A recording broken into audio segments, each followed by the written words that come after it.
Ele disse: "Eu não quero uma namorada grávida." 5 anos depois, ele entrou em uma festa de gala e deu de cara com 3 menininhas que se pareciam exatamente com ele.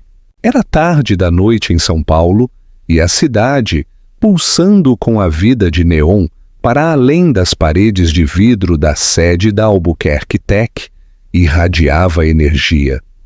Mas dentro do elegante escritório minimalista no 34º andar, o ar estava parado e frio.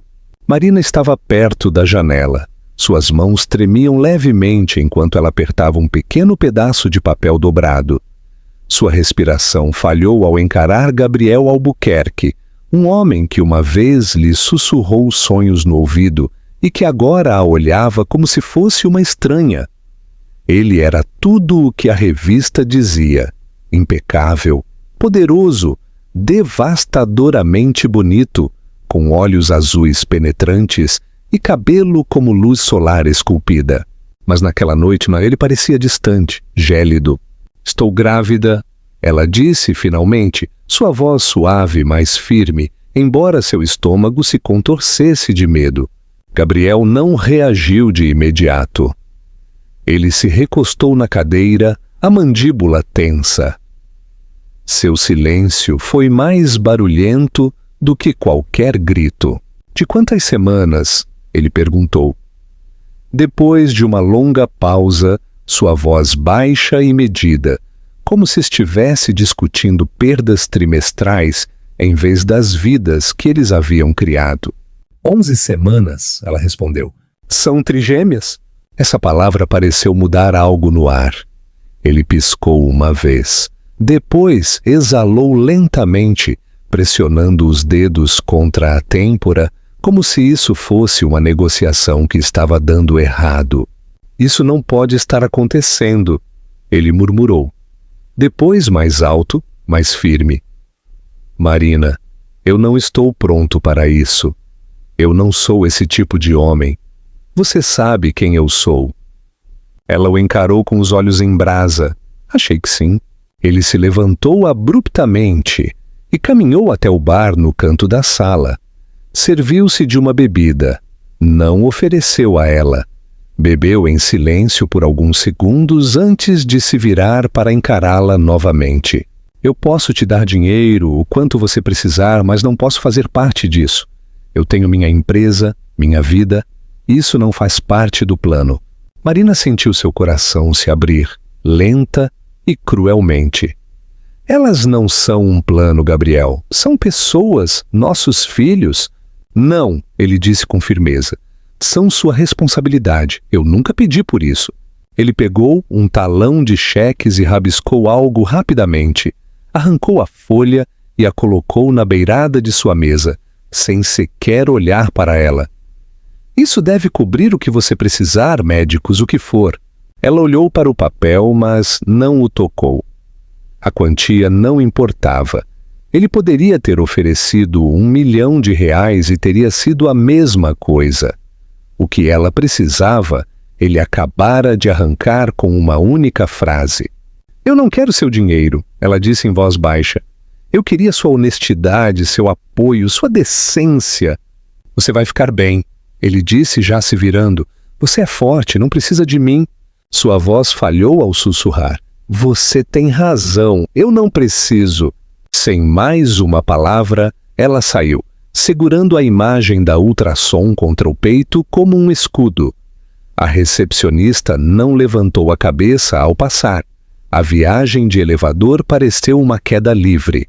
Enquanto as portas se fechavam, Marina enxugou uma lágrima do rosto e sussurrou para as 3 vidas dentro dela: "Eu protejo vocês, eu prometo." E embora seu mundo tivesse acabado de se despedaçar, algo dentro dela começou a brilhar.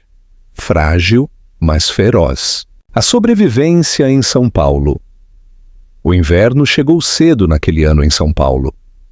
O vento frio açoitava as ruas da Muca como um aviso, sussurrando em cada fresta que a vida não seria fácil. Marina se viu morando em um pequeno e dilapidado apartamento, longe do mundo brilhante onde costumava flutuar quando Gabriel estava ao seu lado. O chão rangia a cada passo, as janelas mal impediam o frio e o aquecedor sibilava como se a odiasse. Mas era dela. O aluguel atrasava mais vezes do que não, e seu vizinho de cima colocava música alta o suficiente para acordar os mortos. Mas, pelo menos, ninguém podia mandá-la embora. Ainda não. Ela trabalhava em 2 empregos, às vezes em 3, quando conseguia ficar de pé por tempo suficiente. Suas manhãs começavam em uma padaria da esquina, na Avenida Paz de Barros, onde servia café para pedreiros e funcionários da prefeitura que mal notavam sua barriga crescente.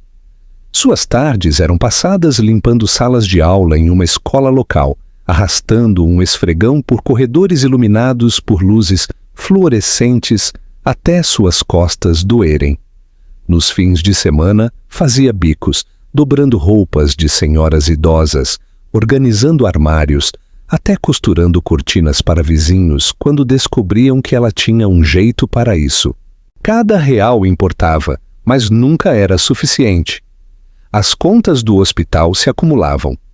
Os médicos lhe disseram que carregar trigêmeas significava alto risco, para os bebês e para ela. A frase repouso absoluto surgia com frequência, mas ela não podia se dar ao luxo de descansar. Não havia parceiro para ajudar, nem família para apoiar. Seus pais a haviam rejeitado depois que ela se recusou a dizer quem era o pai. Não te criamos para ser descuidada, sua mãe havia esbravejado durante a última ligação. Se você quer fazer sua cama, deite nela sozinha. E foi o que ela fez, sozinha. Algumas noites, Marina deitava no colchão afundado de seu pequeno quarto, as mãos apertadas contra o estômago. Ela sussurrava para os 3 batimentos cardíacos que cresciam dentro dela. Deu-lhes nomes antes mesmo de ver seus rostos. Esperança, Hope, Lívia, Lily e Emília, Emma. Falava com elas como se já estivessem ali, prometendo que estariam seguras, que ela não se quebraria. Contava-lhes histórias, lia velhos livros infantis da biblioteca e cantava baixinho, mesmo quando as lágrimas encharcavam seu travesseiro. Houve momentos em que ela esteve perto de desistir. A noite em que suas pernas cederam na plataforma do metrô e ninguém a ajudou.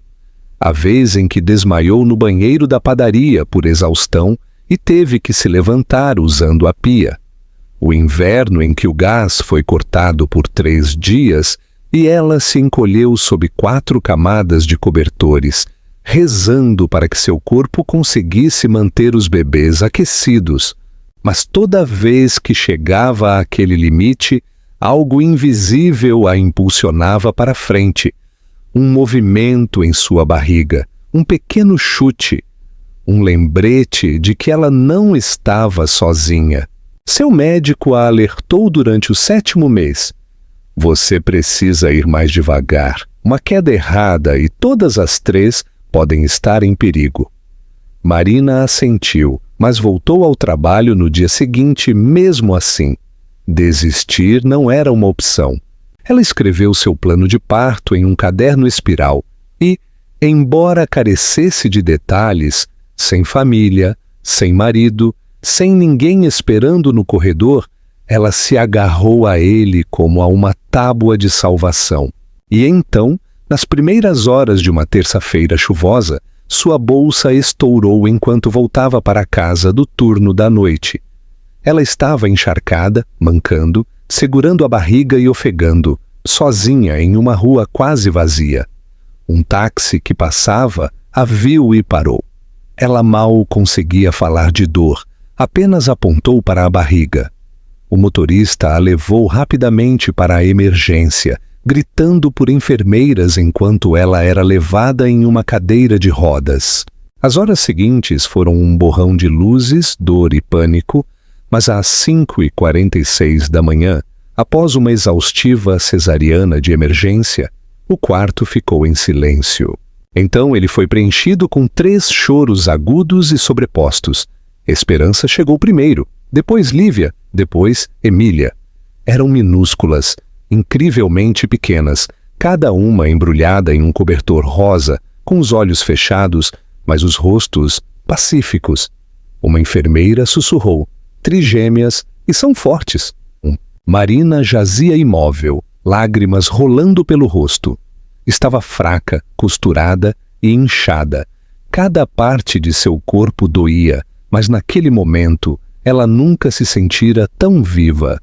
O hospital permitiu que ela as segurasse apenas por 1 minuto cada uma, antes que fossem levadas para a UTI neonatal.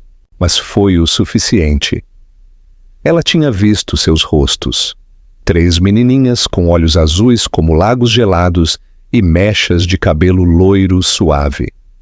Elas se pareciam com Gabriel. Dolorosamente, inconfundivelmente com ele. Mas eram suas. Eram sua razão. Ela passou a semana seguinte se recuperando. Mal conseguia andar, mas estava determinada a alimentar e visitar os bebês a cada 3 horas. Aprendeu a segurar 2 de cada vez enquanto dava mamadeira para a terceira. Aprendeu a ler seus choros, sua respiração, o ritmo de seu sono. Sorria apesar da exaustão e beijava cada testa, sussurrando promessas que morreria para cumprir. Marina não tinha economias e as contas do hospital eram esmagadoras, mas ela se recusou a pedir ajuda. A cada dia, ela ficava mais forte. A cada hora, as meninas ganhavam peso. E 1 mês depois, todas as 3 receberam alta juntas. Ela empurrou o carrinho pela rua com braços trêmulos e um coração desafiador. Sem pai, sem família, sem rede de segurança. Mas ela tinha elas. Tinha 3 razões para lutar e um fogo dentro dela que ninguém podia extinguir. Ao dobrar a esquina de sua rua, o sol rompeu as nuvens pela primeira vez em semanas. Marina sorriu para ele. Ainda não era a vitória, mas era o começo. 3 pequenas luzes. O primeiro ano foi de sobrevivência. Marina mal se lembrava da passagem das estações, apenas o ritmo das mamadeiras, das fraldas e das noites sem dormir. Cada dia se fundia ao próximo, medido não por horas, mas por choros e arrulhos, por mamadeiras e canções de ninar, pelo peso de 3 pequenos corpos que dependiam completamente dela. Seu apartamento era muito pequeno, muito frio no inverno, muito quente no verão, e cheio do barulho constante da vida, não do tipo pacífico, mas do belo caos da infância por 3. Mas mesmo através da exaustão, ela encontrava momentos de silêncio. Quando as 3 meninas dormiam, seus peitos subindo e descendo em uníssono, Marina se sentava no chão, apoiava as costas no berço e se permitia respirar. Às vezes chorava, não por tristeza, mas porque o amor que sentia por elas era grande demais para o seu peito. Ela rapidamente descobriu que criar 3 filhas sozinha não era apenas emocionalmente avassalador, mas logisticamente um pesadelo. Mesmo ir ao supermercado exigia planejamento, paciência e 3 jogos de tudo: fraldas, fórmula, roupas, meias que desapareciam constantemente na máquina de lavar. Ela aprendeu a carregar 2 bebês em cangurus presos ao peito e às costas, com um no carrinho. Aprendeu a alimentá-los simultaneamente, a fazê-los arrotar em turnos e a dormir em intervalos de 10 minutos como um soldado de guarda. E ela não tinha ninguém em quem se apoiar, nenhum parceiro para passar o bebê que chorava às 3 da manhã, nenhum avô para ligar com caçarolas. Mas ela tinha algo mais, uma vontade inquebrável. Foi por volta do 2º ano delas que o mundo começou a notá-las. Estranhos a paravam na rua para se maravilhar com as meninas. 3 anjinhos loiros de olhos azuis, que pareciam mais bonecas do que crianças reais, atraíam a atenção onde quer que fossem. E não apenas pela aparência. Esperança era ousada, sempre liderando com curiosidade. Lívia era quieta e observadora, estudando todos com seus olhos grandes. Emília era o coração, a que abraçava primeiro, a que chorava quando outra pessoa chorava, a que ria como música. Um dia no parque, uma mulher se aproximou de Marina enquanto as meninas brincavam perto da caixa de areia. Apresentou-se como estilista de catálogos infantis e perguntou se Marina estaria disposta a deixar as meninas modelarem para uma pequena marca. A princípio, Marina recusou. Não queria que fossem expostas a nada artificial. Não queria que fossem tratadas como pequenos acessórios. Mas depois que o aluguel subiu novamente e ela quase ficou sem dinheiro para a fórmula, ligou de volta para a mulher. A sessão foi simples. Iluminação suave, fundos pastel, vestidinhos. Marina observou de perto o tempo todo, sem tirar os olhos das meninas. Mas elas se divertiram, posaram como se fosse uma brincadeira, rindo e brincando com os adereços. A marca amou os resultados e pediu para contratá-las novamente. Esse trabalho se tornou 2, depois 5. O dinheiro ajudou, mas Marina permaneceu cautelosa. Ela manteve controle total sobre o tempo delas e disse não a qualquer coisa que parecesse exploradora. Recusou ofertas que queriam separar as meninas ou empurrá-las para longas horas de estúdio. Elas teriam uma vida normal, mesmo que seus rostos estivessem começando a aparecer em catálogos e anúncios de linhas de roupas infantis boutique. Ao mesmo tempo, Marina começou a costurar novamente. Ela havia aprendido na adolescência com sua avó, que costumava fazer vestidos em uma velha máquina Singer, no interior de Minas Gerais. No início, ela só fazia roupas para as meninas, coisas simples e bonitas, que lhes caíam perfeitamente, porque nenhuma loja vendia 3 vestidos idênticos que também permitissem que cada menina se sentisse única. Outras mães do bairro notaram e começaram a pedir encomendas. Marina costurava à noite depois que as meninas iam para a cama, às vezes com Esperança aninhada em seus pés ou Emília roncando suavemente em seu ombro. Ela costurava em silêncio, cercada por uma luz de abajur suave, suas mãos firmes, mesmo quando seu coração não estava. Um dia, uma fotógrafa local perguntou se poderia usar os vestidos de Marina em uma sessão de fotos infantis. Marina concordou, e as fotos inesperadamente viralizaram. Sua caixa de entrada foi inundada de mensagens de pessoas perguntando onde poderiam comprar as roupas. Ela nem tinha um nome de marca ainda. Ela rapidamente criou um site simples usando um construtor gratuito e chamou a linha de 3 pequenas luzes, 3 Little Lights, como suas filhas, a única luz que a havia guiado através de anos de escuridão. Os pedidos começaram a chegar mais rápido do que ela conseguia atender. Ela comprou tecido a granel de um fornecedor no Brás e transformou metade do apartamento em um estúdio de costura. As meninas brincavam a seus pés enquanto ela trabalhava, e às vezes ela costurava com uma mão enquanto alimentava Emília com a outra. Era um caos, mas era dela. Quando as meninas completaram 4 anos, Marina se mudou para um apartamento um pouco maior, ainda na Muca, mas com mais luz solar e um segundo quarto. O trabalho de modelo boutique continuou, mas sob seus termos.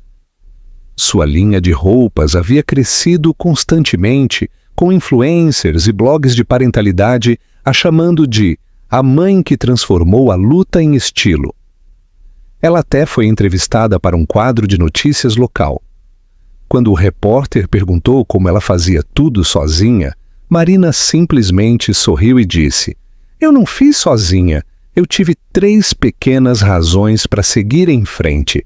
As meninas prosperavam, eram inseparáveis, mas distintas. Marina as encorajou a desenvolver suas próprias identidades, diferentes cores favoritas, diferentes histórias para dormir, diferentes sonhos. Esperança queria ser veterinária. Lívia gostava de livros sobre o espaço. Emília queria cantar em um palco. Marina não sabia como pagaria por esses sonhos, mas estava determinada a lhes dar tudo o que pudesse. Às vezes, no silêncio da noite, ela ainda pensava em Gabriel. Não com amargura, mas com uma espécie de vazio, perguntando-se se ele havia mudado, se sentiria algo se visse seus rostos. Ela nunca o procurou. Nunca tentou rastreá-lo ou mostrar-lhe o que ele havia abandonado. Essa parte de sua vida estava encerrada. Ou assim ela pensava. O que ela não sabia é que a vida não tinha acabado de surpreendê-la, que tudo o que ela havia construído a partir das cinzas estava prestes a ser testado. Mas por enquanto, ela costurava até tarde da noite. 3 meninas dormindo no corredor, e ela acreditava pela primeira vez que talvez estivesse finalmente chegando a um lugar perto da paz. Cara a cara na gala. O convite chegou em um papel grosso cor de marfim, o tipo de papel que cheirava a dinheiro. As letras douradas brilhavam sob a luz da cozinha, enquanto Marina o lia pela 3ª vez. Era um convite para a Gala de Mulheres Empreendedoras de São Paulo, um prestigiado evento anual repleto de investidores, ícones da moda e empreendedores de elite. Ela nunca havia sido convidada para algo assim antes, nem de perto.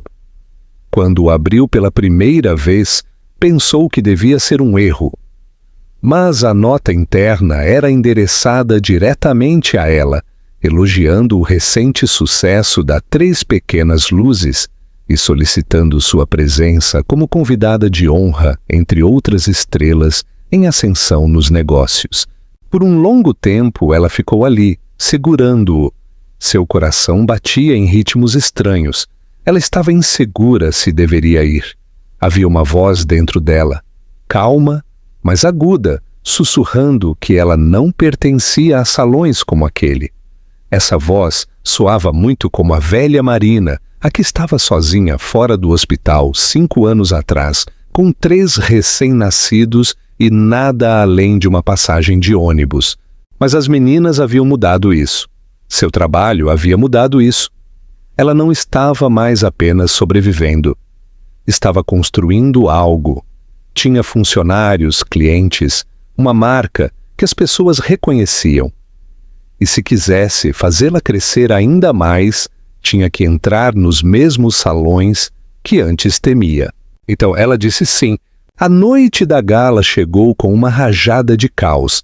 As meninas estavam mais animadas do que ela, dando voltas ao seu redor na sala enquanto ela se vestia. Ela usava um vestido azul meia-noite que ela mesma havia desenhado. Elegante, atemporal, simples. Seu cabelo estava preso em ondas suaves e pela primeira vez ela se permitiu parecer que pertencia ao luxo. Esperança ofegou e disse que ela parecia uma rainha. Lívia perguntou se ela estava nervosa. Emília insistiu para que ela trouxesse uma de suas pulseiras da amizade, caso você sinta muita saudade de nós. Ela a amarrou no pulso de Marina com cerimônia solene. Marina as deixou com sua vizinha de confiança e entrou no carro alugado, com o coração batendo forte enquanto o skyline de São Paulo aparecia à vista. O evento foi realizado em um local com paredes de vidro no Itaim Bibi, com lustres como estrelas cadentes e garçons que ofereciam champanhe no momento em que os convidados entravam. Ela cruzou a entrada como alguém que entra em uma vida diferente, insegura se era bem-vinda, mas determinada a não recuar. Por um tempo, ela se misturou discretamente. As pessoas se apresentavam, faziam perguntas educadas, elogiavam sua linha de roupas, perguntavam sobre suas filhas, depois se afastavam para alguém mais poderoso. Ela sorriu através de tudo, grata, mas também cautelosa. O salão estava cheio de pessoas que sempre viveram acima das nuvens e, embora usasse o vestido de alguém que pertencia, ela ainda sentia o peso da terra sob seus pés. Ela estava parada perto de um bar com tampo de mármore, bebendo água com gás, quando ouviu a voz dele. Vinha do outro lado da sala, inconfundível, mais profunda agora, talvez mais desgastada, mas ainda a mesma. Sua respiração ficou suspensa. Ela se virou lentamente. Lá estava ele, Gabriel Albuquerque. Ele estava falando com alguém em um terno preto elegante, uma taça na mão. Seu cabelo loiro ainda estava impecavelmente penteado, sua postura tão segura e intocada pelas consequências quanto ela se lembrava. Mas o tempo havia gravado algumas mudanças. Havia rugas ao redor dos olhos agora e algo mais pesado em sua expressão quando ele não estava falando. No momento em que ele se virou e a viu, o copo em sua mão parou no meio do caminho até seus lábios. Por um segundo, o mundo embaçou. Então seus olhos desceram e ela viu. Confusão, descrença, reconhecimento. Tudo colidindo com ele como um silencioso acidente de carro. O olhar dele desviou para a pulseira da amizade em seu pulso. Depois voltou para o rosto dela. Ela sustentou o olhar dele com calma, tranquila. Ela havia imaginado este momento mais vezes do que podia contar. E agora que era real, sentia-se estranhamente controlada. Ela não era mais a garota implorando para que ele a visse. Ela não lhe devia nada. Antes que ele pudesse se aproximar dela, um novo som cortou o ar. Pequenos passos. 3 menininhas estavam na entrada, vestidas com vestidos cor de creme combinando, seus cabelos cacheados, seus olhos azuis brilhantes. Marina congelou. Ela não as havia trazido. A vizinha tinha sido convidada para o evento paralelo familiar da gala, um recurso para mulheres de negócios que também eram mães. Aparentemente, as meninas tinham se entediado e insistido em ir procurar a mãe. A segurança deve tê-las deixado passar com a babá, reconhecendo o nome de Marina na lista de convidados. Gabriel se virou e as viu. No momento em que seus olhos pousaram nas meninas, algo dentro dele se abriu. Sua mandíbula travou. Ele deu um passo inconsciente para a frente. A semelhança era inegável. Atingiu-o como um soco. Os olhos delas, seus olhos, o formato de suas bocas, o cabelo delas, suas expressões. 3 espelhos perfeitos de um rosto que ele via todos os dias em seu próprio reflexo. Esperança notou o primeiro. Ela puxou o vestido de Marina. Mãe, quem é aquele homem nos encarando? A garganta de Marina apertou. Ela não respondeu imediatamente. Ajoelhou-se e pegou suavemente as mãos da filha. Gabriel deu outro passo, mais lento desta vez. Ele não estava sorrindo. Seu rosto estava pálido, atordoado, quase fantasmagórico. Ele abriu a boca para falar, então a fechou. Suas mãos tremiam. Pela primeira vez nos 5 anos desde que ela o vira, ele parecia perdido. Marina, ele disse finalmente, sua voz estava áspera. Ela não respondeu. Ainda não. Ao redor deles, a gala continuava. Os convidados riam, a música subia, os copos de cristal tilintavam. Mas naquele momento, a sala se reduziu ao espaço entre o homem que havia se afastado de seus filhos e a mulher que os havia criado sem ele. Gabriel olhou para as meninas, depois para ela novamente. Seus lábios se entreabriram, mas o que quer que ele estivesse tentando dizer ficou preso em sua garganta. Marina se manteve ereta, o peso suave de suas filhas a ancorando. E pela primeira vez em anos, ela não se sentiu pequena na presença dele. Ela sentiu poder, não o que vinha do dinheiro ou da fama, mas o que nascia da dor, da resiliência e do amor, multiplicado por 3. E Gabriel, com todo o seu sucesso, parecia um homem que via um milagre que ele não havia merecido. Ela se virou para as meninas e sorriu. Vamos, meus amores, vamos conhecer as pessoas que sabem o que é trabalho de verdade. Então ela passou por ele sem outro olhar, suas filhas ao lado, deixando-o para trás em um silêncio muito mais alto do que qualquer coisa que ela pudesse ter dito. Termos de reconstrução. Na manhã seguinte à gala, Marina acordou com uma estranha sensação de peso no ar, do tipo que grudava na pele como névoa. As meninas ainda dormiam, seus corpos pequenos emaranhados em cobertores, seus rostos pacíficos e intocados pela tempestade que se formava logo fora de seu mundo. Marina sentou-se na cozinha com uma xícara de café preto que esfriara, olhando para a pulseira em seu pulso, aquela que Emília havia amarrado antes do evento. Ela não a havia tirado. Ela sabia que ele a encontraria, podia sentir. Não demorou muito. Ao meio-dia, um e-mail apareceu em sua caixa de entrada. Sem assunto, sem introdução. Apenas uma pergunta. São minhas? Ela não respondeu, não imediatamente. Ela passou o resto do dia na loja costurando em um silêncio quase total, enquanto sua assistente cuidava do balcão. As meninas brincavam na despensa com retalhos e botões, alheias à quantidade de história que estava em seus calcanhares. Marina não conseguia se concentrar. Suas mãos continuavam escorregando, seus pontos desiguais. Ela ficava pensando no rosto dele na gala. Não arrogante, não presunçoso, não frio, apenas chocado, como se alguém tivesse colocado um espelho que ele não sabia que existia. 2 dias se passaram. Outra mensagem chegou. Preciso te ver, por favor. Apenas. Conversar. Ela respondeu desta vez, uma linha.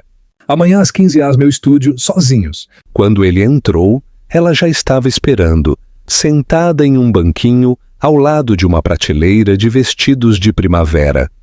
Ela não se levantou. Ele parou na soleira por alguns segundos, depois se aproximou lentamente, as mãos nos bolsos do casaco, como se não soubesse mais o que fazer com elas. Ele parecia diferente à luz do dia, menos impecável, mais humano. Tinha olheiras escuras e não estava barbeado.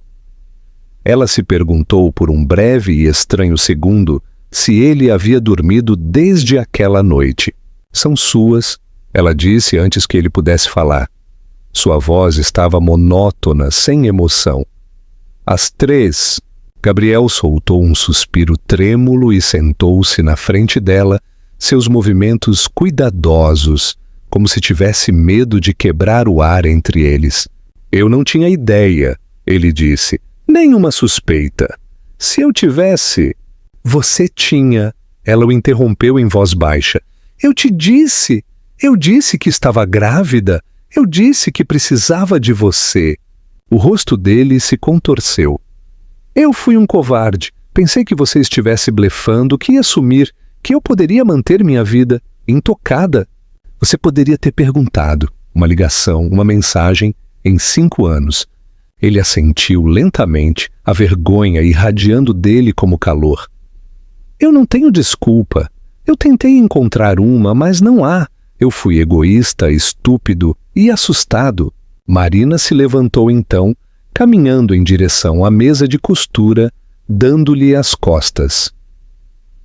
Você sabe como é dar à luz a 3 bebês sem ninguém esperando do lado de fora da sala de parto? Ela perguntou. Sua voz era mal um sussurro. Segurá-los e perceber que você tem que se tornar tudo? Mãe, pai, protetora, provedora? Ou elas não vão conseguir? Ele não disse nada. Ela se virou lentamente. Você sabe quantas noites eu passei sem comer? porque não havia o suficiente para todos nós.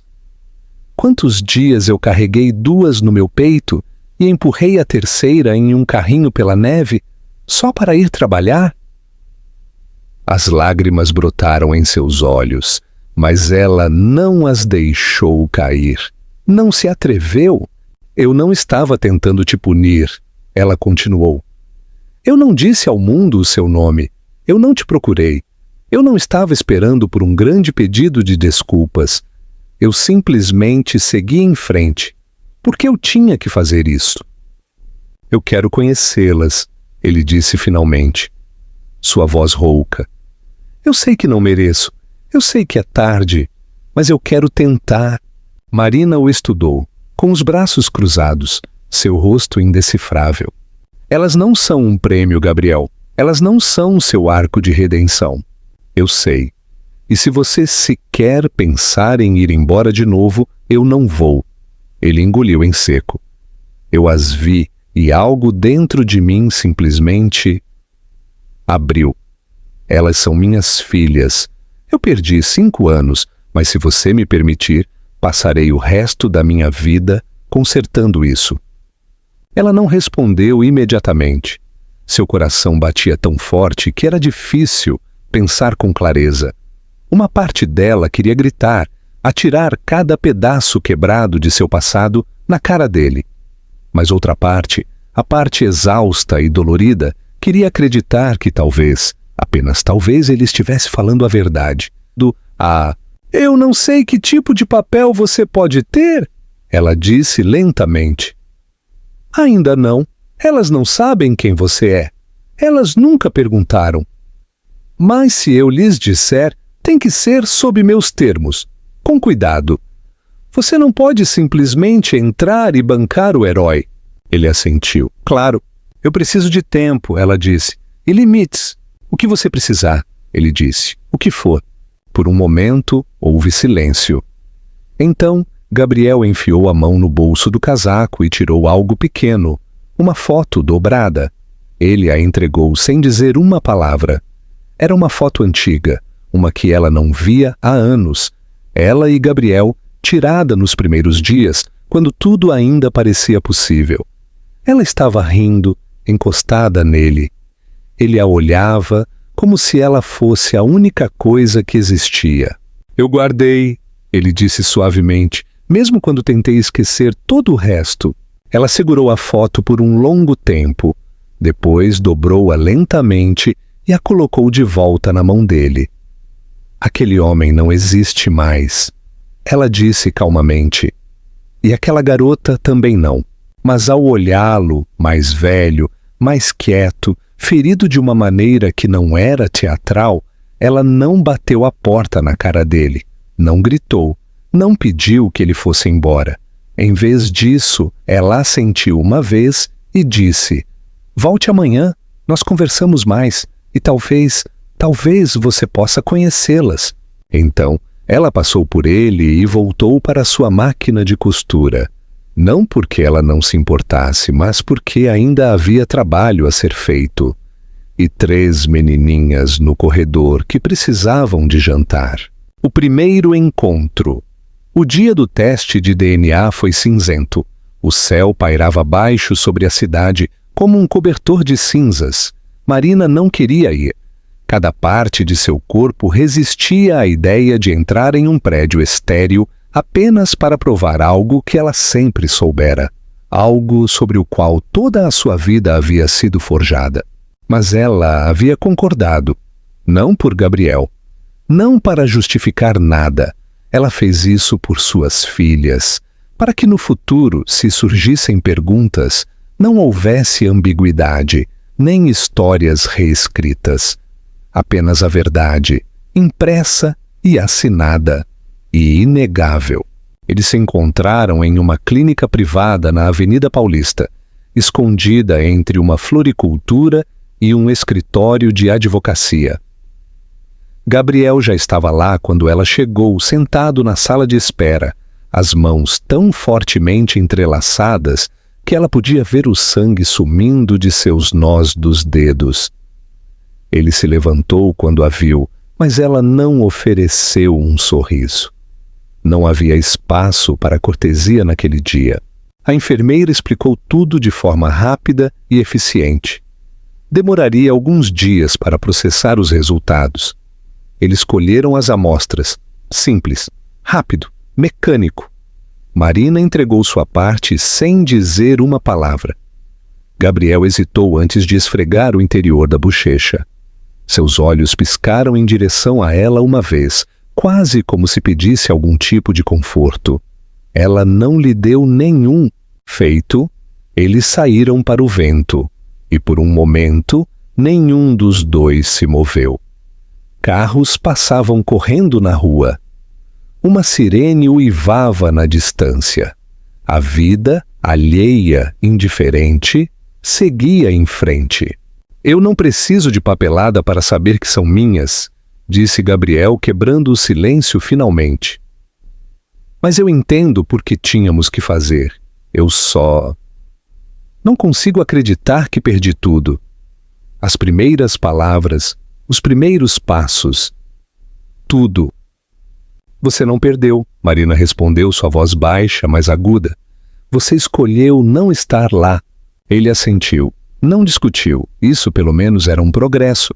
Quando os resultados chegaram 3 dias depois, ele apareceu em seu estúdio segurando o envelope como se fosse um veredicto.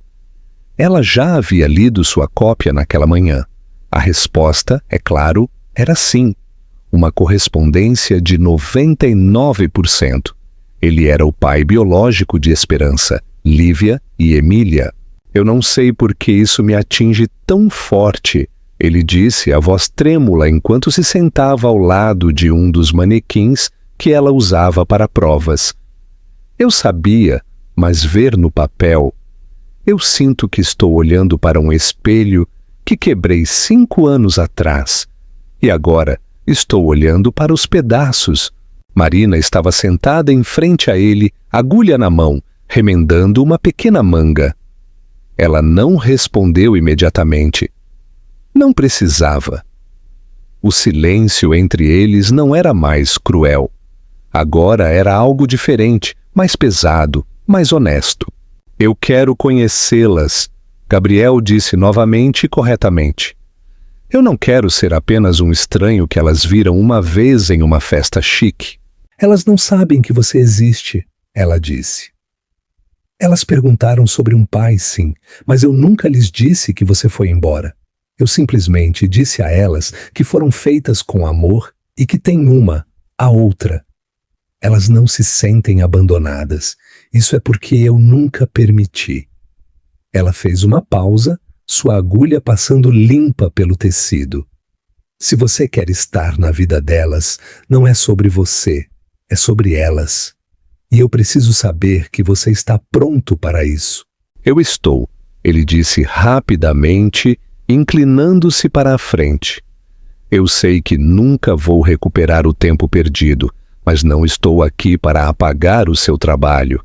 Estou aqui para somar a ele, se você me permitir. Sua sinceridade era desconfortável, não porque ela não quisesse acreditar nele, mas porque uma parte dela acreditava, e isso a assustava mais do que qualquer coisa. Então ela estabeleceu regras básicas. Ela deixou claro que qualquer relacionamento com as meninas começaria lentamente, como um amigo da mamãe, alguém gentil e seguro, que se familiarizaria com o tempo. Sem grandes revelações, sem pressão e absolutamente sem inconsistência. Se ele aparecesse uma vez e depois sumisse de novo, não haveria uma segunda chance. Ele concordou com tudo, com cada limite, com cada condição. Não havia protesto nele, apenas uma calma determinação. O tipo que vem de perceber, tarde demais, o quanto havia perdido. O primeiro encontro aconteceu naquele fim de semana. Marina havia organizado uma tarde tranquila no Parque do Ibirapuera. Não um reencontro avassalador, apenas um piquenique simples, sob as árvores. As meninas estavam vestidas com suas roupas favoritas, cada uma com sua própria pequena mochila, cheia de livros de colorir, lanches e tesouros que insistiram em trazer. Gabriel chegou de jeans e suéter, parecendo mais um professor do que um bilionário. Quando as viu, ele congelou. Seu rosto desmoronou com algo que ela não conseguia nomear. Admiração, culpa, angústia, alegria. Ele se aproximou lentamente. Marina se ajoelhou ao lado das meninas e sorriu enquanto elas olhavam para cima. Meninas, ela disse suavemente. Este é Gabriel. Ele é um amigo meu. Ele queria conhecê-las. Esperança, sempre a corajosa, deu um passo à frente primeiro. Oi, eu sou Esperança. Eu sou a mais velha, por 2 minutos. Lívia a seguiu de perto, oferecendo um aceno cauteloso. Eu sou Lívia, eu gosto de espaço e estrelas. Emília sorriu e correu sem hesitar. Eu sou Emília, eu gosto de abraços. Então ela envolveu os braços em torno das pernas de Gabriel, sem pensar 2 vezes. Ele se ajoelhou com os olhos marejados e a abraçou de volta com cuidado, como se ela pudesse quebrar. É um prazer conhecer todas vocês, ele sussurrou. Eles passaram horas juntos, desenhando, jogando frisbee, falando sobre seus livros favoritos. Gabriel ouviu mais do que falou. Ele nunca pressionou. Nunca tentou reivindicar nada. Ele apenas se apresentou. Totalmente. Tranquilamente. Atentamente. No final do dia, Esperança declarou que ele era legal para um adulto. Lívia o deixou ajudá-la com seus quebra-cabeças de constelações que brilhavam no escuro e Emília adormeceu com a cabeça em seu colo. Marina observou tudo isso a alguns metros de distância, o coração emaranhado em 1000 emoções. Ela não sabia o que viria a seguir. Ela não sabia se algo disso duraria, mas algo estava mudando, algo real, e pela primeira vez em muito tempo, ela não sentiu que estava à beira de um precipício. Ela sentiu que estava construindo algo sólido, algo que poderia durar. A escolha. Por um tempo, parecia que a tempestade havia passado. Semanas se tornaram meses, e o que antes era inimaginável tornou-se normal. Gabriel começou a visitá-las regularmente, sempre respeitando os limites que Marina havia estabelecido. Ele nunca pressionou, nunca exigiu e nunca faltou a um compromisso agendado. No início, as meninas só o viam em espaços seguros e familiares. O parque, o estúdio, o restaurante favorito delas com as panquecas de animais. Mas, finalmente, Marina permitiu que ele entrasse em sua casa, mesmo que apenas para visitas breves. Ele trazia livros, jogos, às vezes pequenos artesanatos que ele jurava ter feito, embora Marina suspeitasse que um assistente muito caro o havia ajudado. As meninas o adoravam. Não de uma maneira imediata e avassaladora, mas gradualmente, como uma nova árvore crescendo entre raízes que sempre estiveram ali. Elas começaram a chamá-lo de Senhor Gabriel, depois Tio Gabriel, e finalmente Emília, sempre a destemida, tentou papai em uma tarde enquanto subia em seu colo, com os olhos sonolentos e os braços em volta do pescoço dele. Ele não reagiu com lágrimas ou teatralidade, apenas a abraçou um pouco mais forte, como se ouvir aquela palavra tivesse consertado algo dentro dele. Marina observou tudo acontecer sem impedir. Ela não sentia mais a mesma necessidade de proteger cada momento dele. Ele havia aparecido. Ele havia ficado. Mas a paz tem uma maneira de deixar as pessoas nervosas, especialmente aquelas que viveram muito tempo dentro do caos. Começou com uma manchete. Um tabloide havia pegado rumores sobre os filhos secretos de Gabriel, e a foto que usaram era uma imagem antiga de Marina em um evento de caridade ao lado das meninas em vestidos combinando. Não era destinada ao público, mas alguém deve ter vendido. De repente, blogs e sites de fofoca explodiram em especulações. O magnata da tecnologia estava escondendo trigêmeas? Ele era o pai? Quem era a mulher misteriosa da Muca? O artigo viralizou em questão de horas. O telefone de Marina começou a vibrar sem parar. Ligações, mensagens, pedidos de entrevista, até ameaças.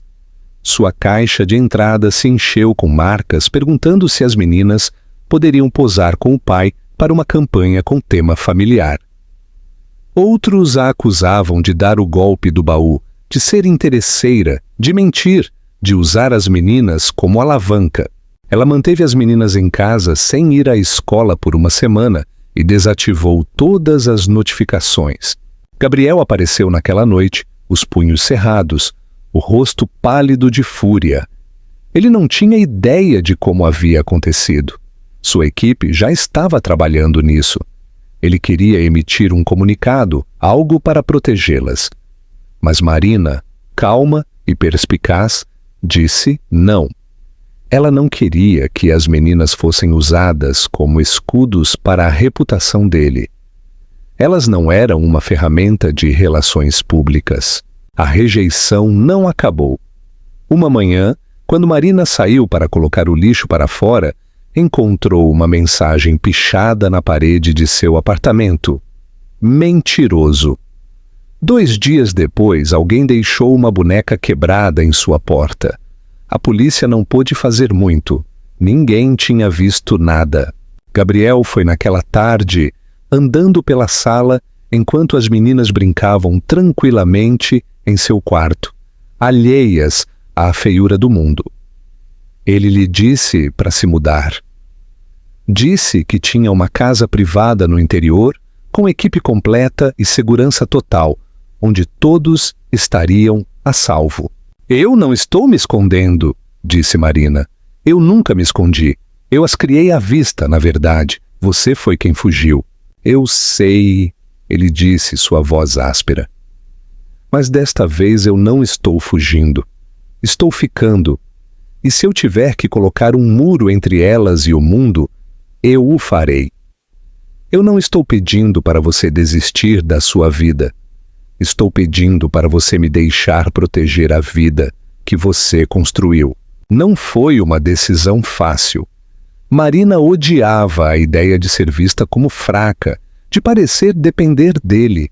Mas, depois da 3ª vez que alguém tentou fotografar as meninas no parque, depois que Emília chegou em casa chorando porque um estranho havia perguntado se o pai dela era famoso, ela concordou.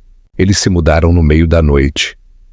Gabriel organizou tudo com precisão e silêncio.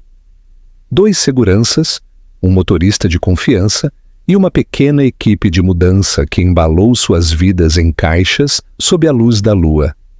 A casa era uma fortaleza moderna cercada por árvores, longe de olhares curiosos. As meninas foram informadas de que era uma aventura, férias, algo especial.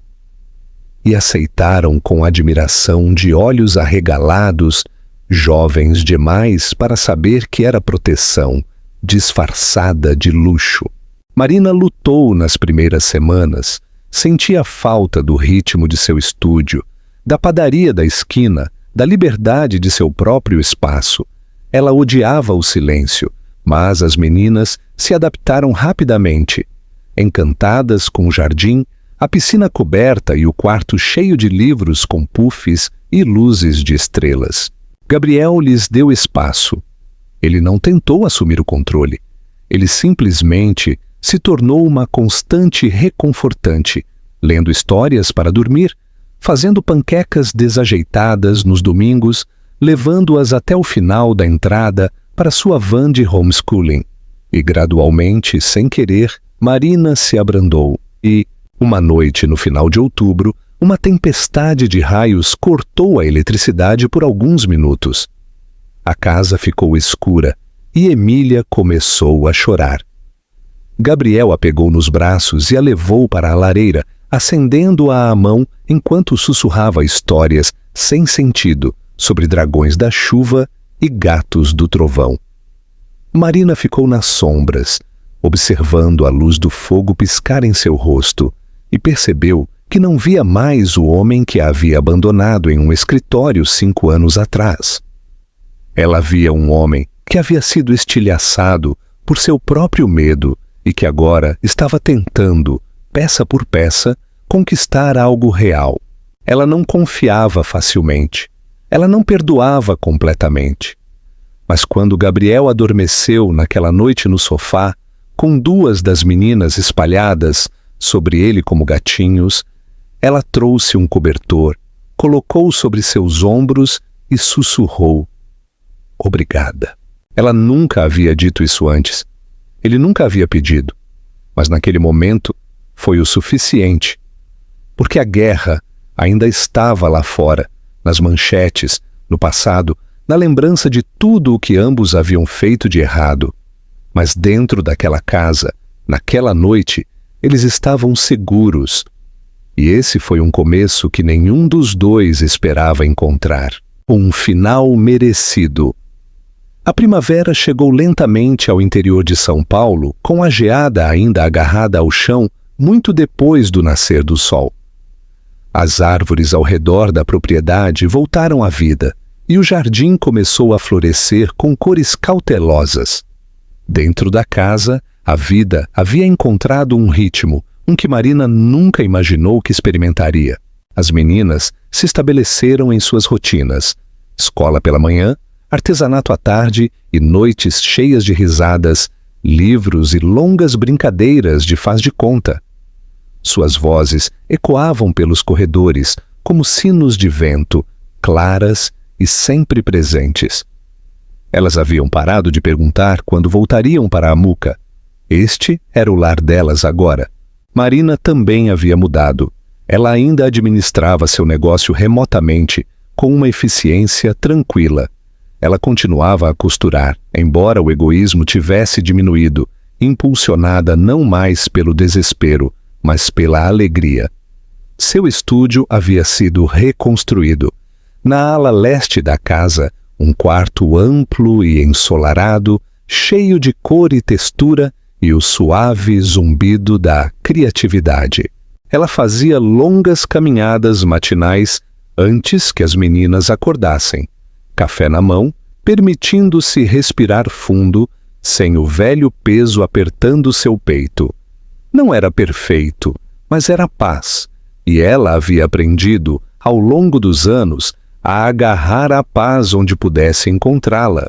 Gabriel não apenas cumpriu suas promessas, ele as superou. Ele se tornou uma presença na vida delas, não através de grandes gestos, mas através da consistência. Ele ajudava com os deveres de matemática, sentava-se para assistir aos recitais de dança na sala de estar e memorizava a rotina de dormir de cada menina sem ser solicitado. Ele sabia que Esperança odiava passas, que Lívia precisava da luz noturna acesa, mesmo que fingisse que não, e que Emília não conseguia dormir a menos que alguém lhe contasse uma história sobre a lua. Ele ouvia mais do que falava.